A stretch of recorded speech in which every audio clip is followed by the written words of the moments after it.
ওই সুরের বাচ্চা দাদা বলেছিল যে 4 তারিখের পর আমাকে নাকি শস্যের ফুল দেখাবে। পদ্মের চাপে মাল গুটিয়ে গিয়েছে। আরে সিজনটা তো মনে রাখ, এখন শস্যের ফুল হয় না, এখন পদ্ম ফুল হয়।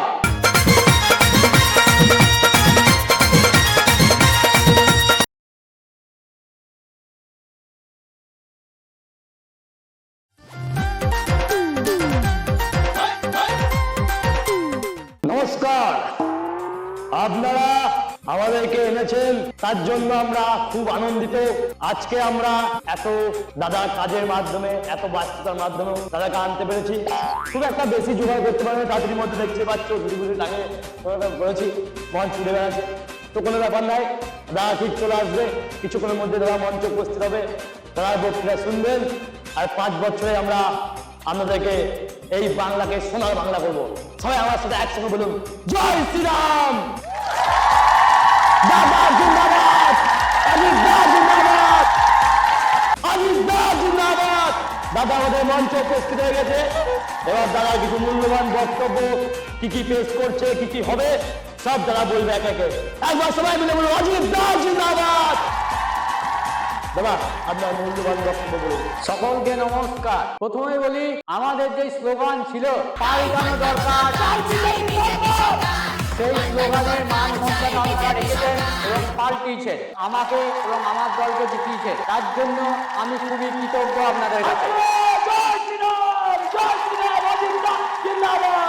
প্রথমে আমি সবাইকে জানিয়ে দিচ্ছি যে কোনো রকম কোনো সরকারি প্রকল্প বন্ধ হচ্ছে না। আর দ্বিতীয় কথা, তোমাদের ওই দাদার মতো কোনো মিথ্যা প্রতিশ্রুতি আমি দেব না। আমাদের প্রধানমন্ত্রী মহাশয় সংকল্প পত্রে যা যা বলে গিয়েছেন, আমরা সেইগুলো খুবই নিষ্ঠাভাবে পালন করব। ওই সুরের বাচ্চা দাদা বলেছিল যে 4 তারিখের পর আমাকে নাকি শস্যের ফুল দেখাবে। পদ্মের চাপে মাল গুটিয়ে গিয়েছে। আরে সিজনটা তো মনে রাখ, এখন শস্যের ফুল হয় না, এখন পদ্ম ফুল হয়। তো দাদাকে তো গাধা ঢুকিয়ে দিয়েছে। এবার কিছু চাটু মাল আর ওই চুনোপুটি বেলার হিসাব নেব। প্রথমে চাটু মালগুলোর উদ্দেশ্যে বলছি যে তোরা হয় আচার চাট, চকলেট চাট, যা চাটবি চাট, তোদের কোনো ঠাঁই কিন্তু নাই, আমাদের দলে কোনো জায়গা নাই। আর চুনোপুটিদের উদ্দেশ্যে বলছি, সালারা পুকুরে ছিল, দিয়ে ভেবেছে পুকুর ওদের, কিন্তু ওরা ভুলে গিয়েছে পুকুরের রাজা রাঘব বোয়াল এই অজিত মাল।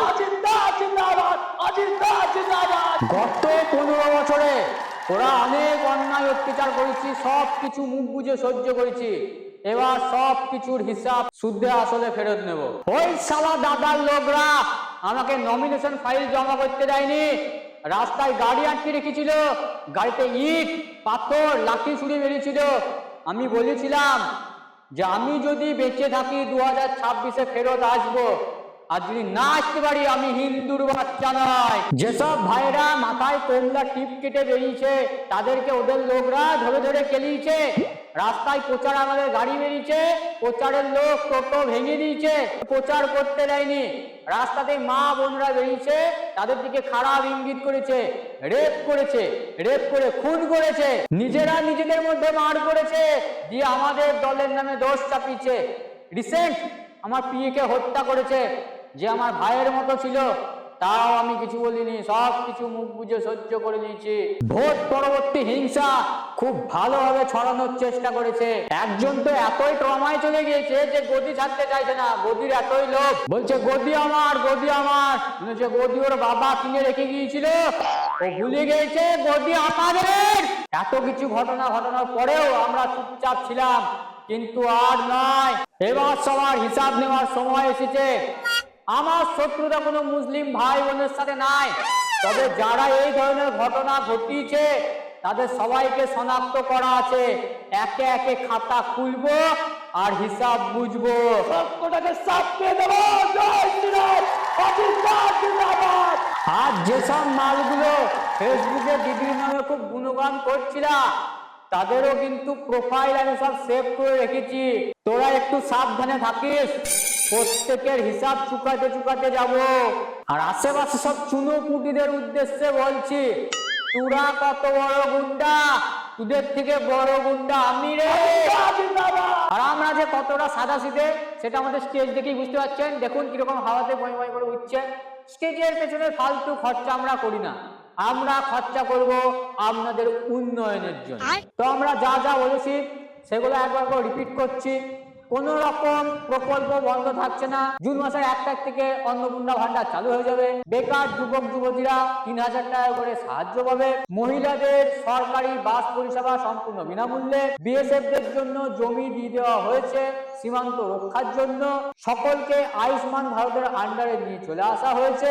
কিছুদিনের মধ্যে ভারতীয় ন্যায় সংহিতা আইনও চালু হয়ে যাবে। এটা তো সবে ট্রেলার, পিকচার এখনো বাকি আছে। আমি যেমন বলেছিলাম ডবল ইঞ্জিনের গতিতে কাজ হবে, তেমন আমি কাজ শুরু করে দিয়েছি। এই বাংলাকে সোনার বাংলা গড়ে তুলবো।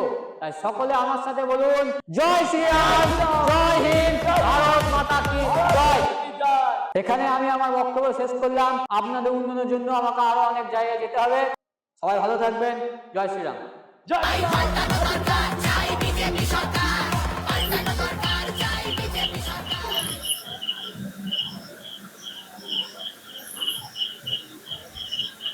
দাদা দাদা দাদা ও দাদা, এ কি দাদা, তুমি কি রাজনীতি ছেড়ে গান লিখবা নাকি?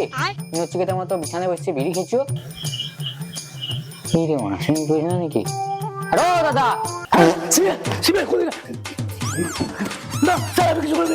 আরে সিবিআই নয়, আমি রে তুই সবাই চলে গেল, রং বদলি ফেললু, তুই গেলি না? আমার সঙ্গে কিছু ব্যবস্থা করবে নাকি? ডিপ্রেশন। দাদা তোমার নুন খেয়েছি, বেইমানি কি করে করবো বলো? আমি কোনো পার্টি রেখে তোমার কাছে আসিনি, আমি শুধুমাত্র তোমার কাছে এসেছি দাদা, শুধু তোমাকে রেখে। তাই যে চল যাওয়ার চল যাক, আমি সারা জীবন তোমার পাশে ছিলাম, সামনে ছিলাম, পেছনে ছিলাম, ডানে ছিলাম, বায়ে ছিলাম, আর সারা জীবন থাকবো।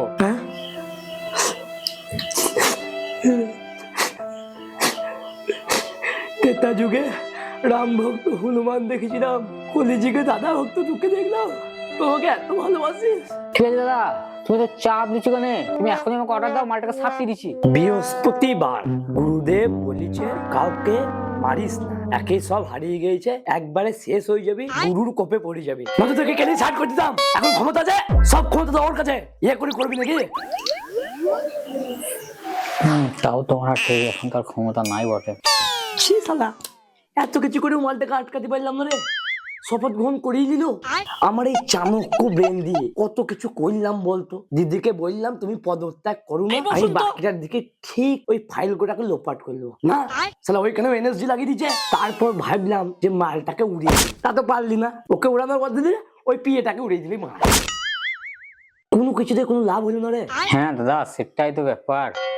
তাহলে এখন কি করবা? এই মুহূর্তে কোনো উপায় নাই, বুঝলি তো। এই যেমন ঘরে বন্দি আছে, হয় ঘরে বন্দি থাকতে হবে, আর তাছাড়া আমেরিকা বলবো। কিন্তু দাদা আমেরিকা যাওয়ার টাকা কোথায় পাবা? আরে খ্যাপা, পঞ্চায়েতের টাকাগুলা কি আছে?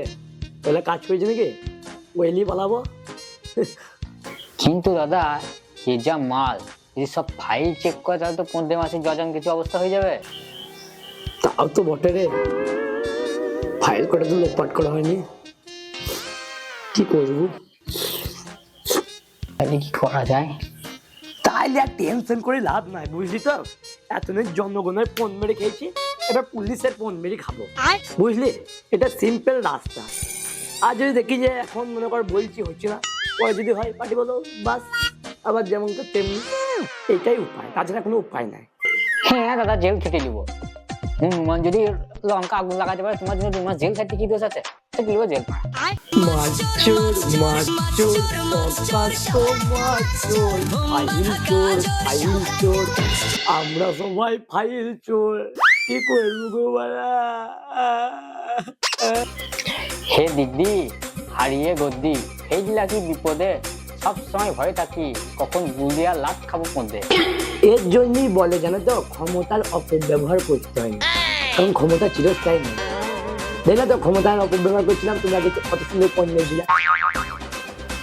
যা করেছো করেছো, এখন বেশি কিছু করার দরকার নাই। যদি আমাদের চ্যানেলে নতুন থাকো তাহলে চ্যানেলটাকে সাবস্ক্রাইব করো। যদি ভিডিওটা ভালো লাগে লাইক করো, কমেন্ট করো, শেয়ার করো। আর এছাড়া আমাদেরকে ফলো করতে পারো ইনস্টাগ্রাম, ফেসবুক, লিঙ্ক সব নিচের ডেসক্রিপশন বক্সে দেওয়া আছে। আর আমাদের এই সব ভিডিও কীভাবে বানায় সেসব দেখার জন্য আমাদের সেকেন্ড চ্যানেল এসআরএস এন্টারটেনমেন্টকে সাবস্ক্রাইব করো। আর আমাদের ব্লগ দেখার জন্য আমাদের থার্ড চ্যানেল লাইফস্টাইল উপকে করো, সাবস্ক্রাইব করো, ফলো করো, যা ইচ্ছা করো। আজকের মতন আসি, আবার কোনো একটা ভিডিওতে দেখা হবে। তোদের কি করবো, হাসতে দেখো আর দেখতে দেখো এসআরএস এন্টারটেনমেন্ট। জয় হিন্দ, বন্দে মাতরম, জয় শ্রীরাম। বুলডোজার চালাচ্ছি, বুলডোজার।